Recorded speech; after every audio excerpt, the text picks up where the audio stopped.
my number one tip, I think, is just kind of any habit forming tip. If you want to make anything a habit or anything a practice or do anything more consistently, is have some sort of regimented routine. So you could take the routine that I tell my students, which is just 20 minutes every single day of reading, wherever you can find it. Now, I will tell you that when I started, 20 minutes, like you hear that now and you're like, oh, 20 minutes, I can do 20 minutes of anything. But like we've all been in those like HIIT cardio classes that they're like, it's just 20 minutes. And you're like, oh yeah. And then like 5 minutes in, you're like, absolutely not. Like, what was I thinking? And sometimes it's kind of like that with reading. Like you set a 20-minute timer and, you're reading for 5 minutes and you look and you're like, it's only been 5 minutes. If that's the case, start with 5 minutes. Like just have your phone, set that timer, 5, 10, 15, 20 minutes.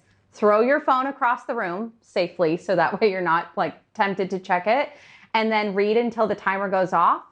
And the moment that you're looking for is when you reach a point in the book where the timer goes off and you think like, I'm going to keep reading. Like, I'm just going to go to the end of this chapter. That's when you know you've found a good book, you're hooked. And that's when I call it the point of no return. Like that's when you hit that point of no return with reading in the book that you're reading.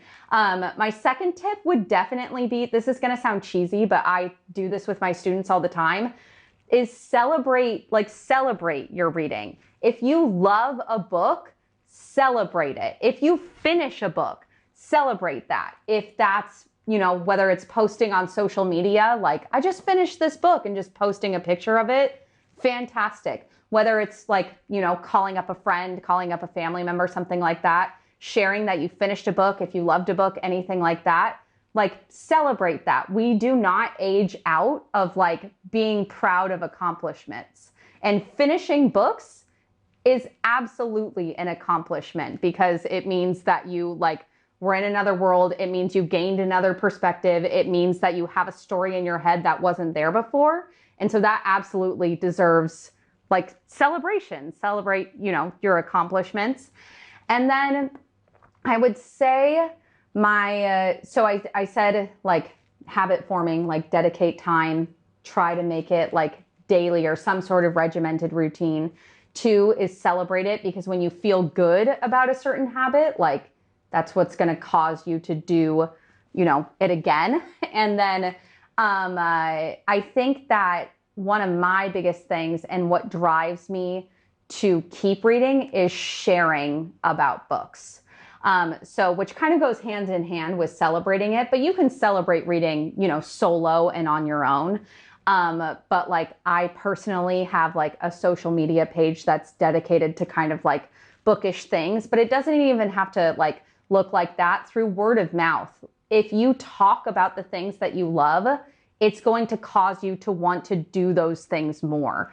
And then when people, if you start sharing that you loved a certain book, someone's going to pick it up. And there is nothing more gratifying, like truly nothing more gratifying than having someone come to you and be like, hey, I picked up that book based on your recommendation and I loved it.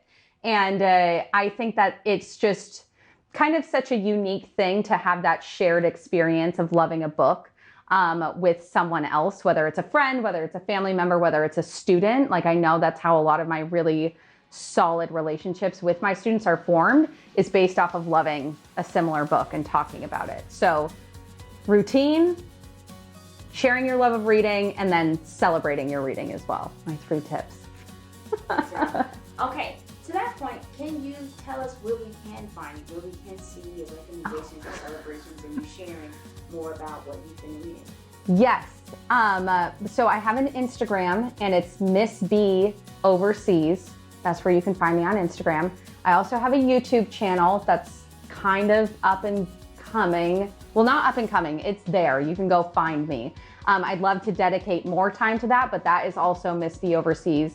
And then if you are, this is another tip for sharing your reading, if you're on any sort of like book app, the big one is Goodreads, and you can find me there under Caroline Joy, and you can see what I'm reading, what I rated it, what I thought of all of the books that I'm reading now and that I've read in the past years as well.